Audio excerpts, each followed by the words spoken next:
ओम नमः शिवाय। हर हर महादेव। दोस्तों, भगवान शिव और पार्वती आप पर हमेशा अपनी असीम कृपा बनाए रखे। दोस्तों, आप सबको महाशिवरात्रि की हार्दिक शुभकामनाएं। दोस्तों, आज हम महाशिवरात्रि की कथा लेकर आए हैं, जिसका शिव पुराण में वर्णन किया गया है। मैं इस विषय में एक निषाद का प्राचीन इतिहास सुनाती हूँ, जो सब पापों का नाश करने वाली है। पहले की बात है, किसी वन में एक बील रहता था, जिसका नाम था गुरुद्रोह। उसका कुटुंब बड़ा था तथा वह बलवान और क्रूर स्वभाव का होने के साथ ही क्रूरतापूर्ण कर्म में तत्पर रहता था। उसने बचपन से ही कोई शुभ कर्म नहीं किया था। इस प्रकार वन में रहते हुए उस धर्मात्मा बील का बहुत समय बीत गया। तदंतर एक दिन बड़ी सुंदर एवं शुभकारक शिवरात्रि आई, किंतु वह धर्मात्मा घने जंगल में निवास करने वाला था, इसीलिए उस व्रत को नहीं जानता था। उसी दिन उस बील के माता पिता और पत्नी ने भूख से पीड़ित होकर उससे याचना की, हमें खाने को दो। उनके इस प्रकार याचना करने पर वह तुरंत धनुष लेकर चल दिया और मृगों के शिकार के लिए सारे वन में घूमने लगा।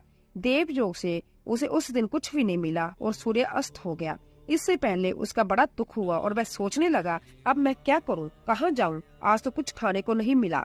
अंततः मुझे कुछ लेकर ही घर जाना चाहिए, अन्यथा नहीं। ऐसा सोचकर वह ब्याद एक बेल के पेड़ पर चढ़ गया और वहीं जल साथ लेकर बैठ गया। उसके मन में केवल यही चिंता थी कि कब कोई जीव आएगा और कब मैं उसे मारूंगा। इसी प्रतीक्षा में भूख प्यास से पीड़ित हो वह बैठा रहा। उस रात पहले पहर एक प्यासी हिरनी आई, जो चंकित होकर जोर जोर से चौंकड़ी भर रही थी। ब्राह्मणों, उस मृगी को देखकर ब्याद को बड़ा हर्ष हुआ। उसे तुरंत ही उसके वध के लिए अपने धनुष पर एक बाण का प्रदान किया।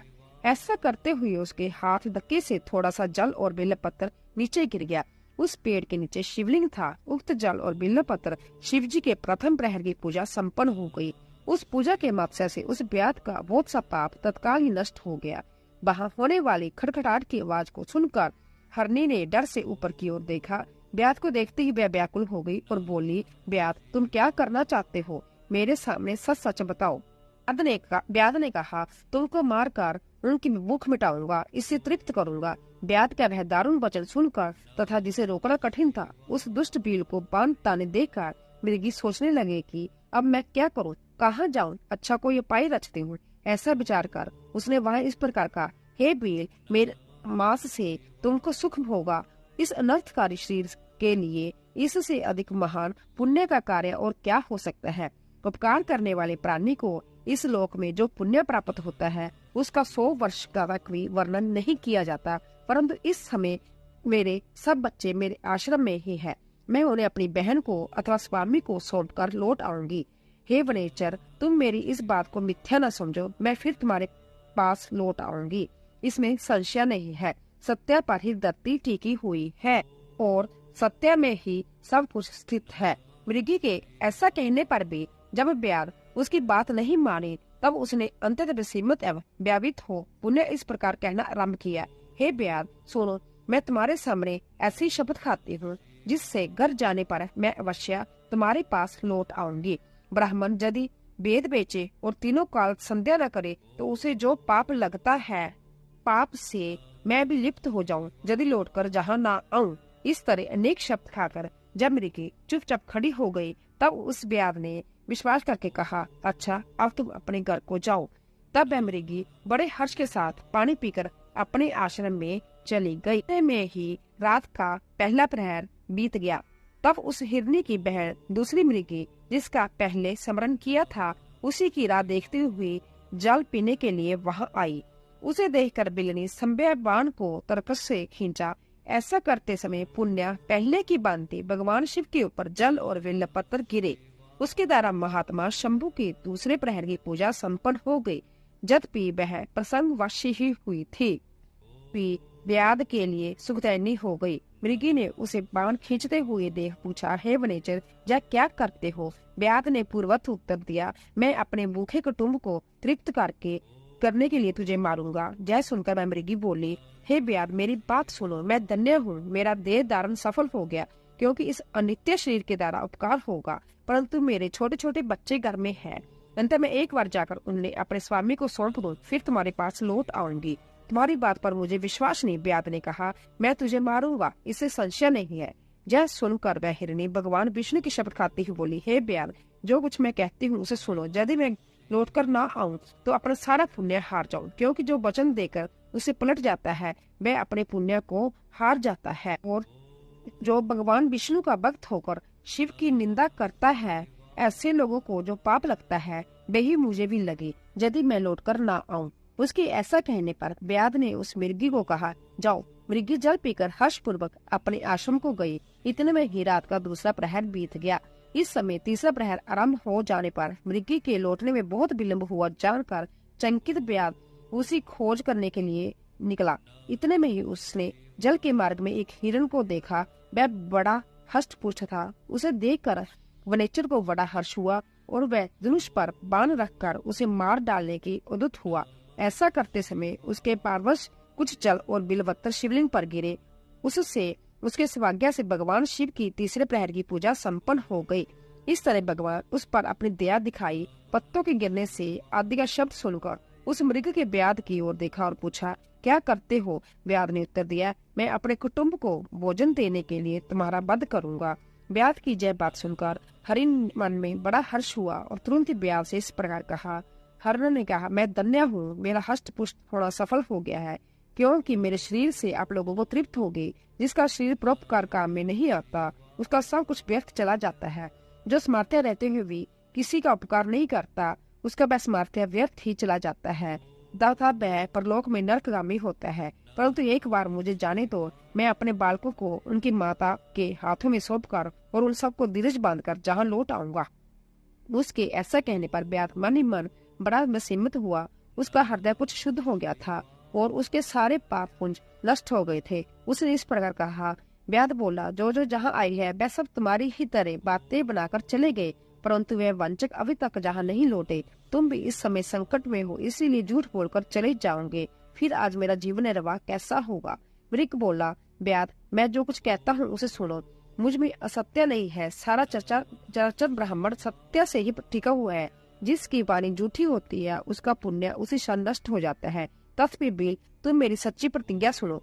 संध्या काल में मैथुन तथा शिवरात्रि के दिन भोजन करने से जो पाप लगता है, झूठी गवाही देने पर, द्रोह हड़प लेने पर तथा संध्या न करने से द्विज को जो पाप लगता है वही पाप मुझे भी लगे यदि मैं लौट कर न आऊं। जिसके मुख से कभी शिव का नाम नहीं निकलता, जो सामर्थ्य रहते हुए भी दूसरों का उपकार नहीं करता, पर्व के दिन श्रीफल तोड़ता, वक्षण करता तथा शिव जी की पूजा किए बिना ही बसम लगाए बिना भोजन कर लेता है, इन सब का पातक मुझे लगे यदि मैं लौट कर न आऊं। उसकी बात सुनकर व्याध ने कहा, जाओ शीघ्र लौटना। व्याध के ऐसा कहने पर मृग पानी पीकर चला गया। वह सब अपने आश्रम में मिले। तीनों ही प्रतिज्ञाबद्ध हो चुके थे। आपस में एक दूसरे की वृत्तांत पलिवांती सुनकर सत्य के पास से बंधे हुए उन सब ने यही निश्चय किया कि वह अवश्य जाएंगे। इस निश्चय के बाद वह बालकों को आश्वासन देकर वह सब के सब जाने के लिए उत्सुक हो गए। उस समय जेठी मृगी ने वहां अपने स्वामी से कहा, स्वामिन, आपके बिना जहाँ बालक कैसे रहेंगे? प्रभु, मेरे ही वहाँ पहले जाकर प्रतिज्ञा की थी, इसीलिए केवल मुझको जाना चाहिए। आप दोनों यहीं रहिए। उसकी यह बात सुनकर छोटी मृगी बोली, बहन, मैं तुम्हारी सेविका हूँ, इसलिए आज मैं ही व्याध के पास जाती हूँ, तुम यहीं रहो। जय सुनकर मृग बोला, मैं ही वहाँ जाता हूँ, तुम दोनों जहाँ रहो, क्योंकि शिशुओं की रक्षा माता से ही होती है। स्वामी की जय बात सुनकर उन दोनों मृगियों ने धर्म की दृष्टि से उसे स्वीकार नहीं किया।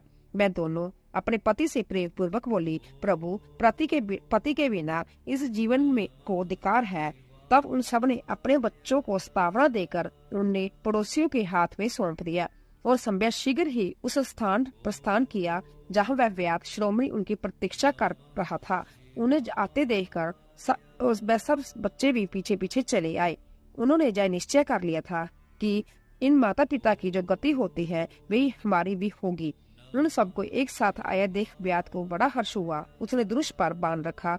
उस समय पुण्य जल और विल्ल पत्र शिव के ऊपर गिरे। उससे शिव जी के चौथे प्रहर की पूजा भी संपन्न हो गई। उस समय व्याध का सारा पाप तत्काल भस्म हो गया। इतने में ही दोनों मृगियों और मृग बोल उठे, हे व्याध श्रोमणी, शीघ्र कृपा करके हमारे शरीर को सार्थक करो। उनकी जय बात सुनकर व्याध बड़ा विस्मय हुआ। शिव पूजा के प्रभाव से उसके दुर्लभ ज्ञान प्राप्त हो गया था। उसने सोचा, यह मृग ज्ञानहीन पशु होने पर भी धन्य है, स्वार्थ आदरणीय है, क्योंकि अपने शरीर से ही परोपकार में लगे हुए है। मैंने इस समय मनुष्य जन्म पाकर भी किस पुरुषार्थ का साधन किया? दूसरे के शरीर को पीड़ा देकर अपने शरीर को पोसा है। प्रतिदिन अनेक प्रकार के पाप करके अपने कुटुंब का पालन किया है। हाय, ऐसा पाप करके मेरी क्या गति होगी, अथवा मैं किस गति को प्राप्त होऊंगा? मैंने जन्म से लेकर अब तक जो पातक किया है उसका इस समय मुझे स्मरण हो रहा है। मेरे जीवन को धिक्कार है। इस प्रकार ज्ञान संपन्न होकर व्याध ने अपने बाण को रोक लिया और कहा, श्रेष्ठ मृगो, तुम जाओ, तुम्हारा जीवन धन्य है। व्याध के ऐसा कहने पर भगवान शंकर तत्काल प्रसन्न हो गए और उन्होंने व्याध को अपने सम्मानित एवं पूजित स्वरूप का दर्शन कराया तथा कृपा पूर्वक उसके शरीर का स्पर्श करके उससे प्रेम से कहा, भी मैं तुम्हारे व्रत से प्रसन्न हूँ, वर मांगो। व्याध भी भगवान शिव के उस रूप को देखकर तत्काल जीवन मुक्त हो गया और मैंने सब कुछ पा लिया जो कहता हूँ उनके चरणों के आगे गिर पड़ा। उसके इस बाप को देखकर भगवान शिव भी मन ही मन बड़े प्रसन्न हुए और उसे गुह नाम देकर कृपा दृष्टि से देखते हुए उन्होंने उसे दिव्य वर दिए। शिव बोले, व्याध सुनो, आज से तुम श्रृंगपुर में उत्तम राजधानी का आश्रय ले दिव्य भोगों का उपभोग करो। तुम्हारे वंश की वृद्धि निर्विघ्न स्वरूप होती रहेगी। देवता भी तुम्हारी प्रशंसा करेंगे। व्याध, मेरे वक्तव्य पर स्नेह रखने वाले भगवान श्री राम एक दिन निश्चय ही तुम्हारे घर पधारेंगे, तुम्हारे साथ मित्रता करेंगे। तुम मेरी सेवा में मन लगाकर दुर्लभ मोक्ष पा जाओगे। इस समय वैसा मृग भगवान शंकर का दर्शन और प्रणाम करके मृग जोनि से मुक्त हो गए तथा दिव्य देहधारी हो विमान पर बैठकर शिव के दर्शन मात्र से शाप मुक्त हो दिव्य धाम को चले गए। तब से वृत्त पर्वत पर भगवान शिव व्यादेश्वर नाम से प्रसिद्ध है, जो दर्शन और पूजन करने में तत्काल भोग और मोक्ष प्रदान करने वाले हैं। अर्थात अनजान में ही इस व्रत का अनुष्ठान करने से उसको जो मोक्ष मिल गया है, फिर जो भक्ति भाव से संपन्न होकर इस व्रत को करता है वह शिव का शुभ संयोजन प्राप्त कर लेता है। बोलिए शिव शंकर भगवान की जय। तो दोस्तों, अगर आपको हमारी कथा पसंद आई हो प्लीज कमेंट बॉक्स में ओम नमः शिवाय, हर हर महादेव अवश्य लिखे और जाने से पहले चैनल को सब्सक्राइब कीजिए, लाइक कीजिए और ज्यादा से ज्यादा शेयर कीजिए। आप सभी का धन्यवाद।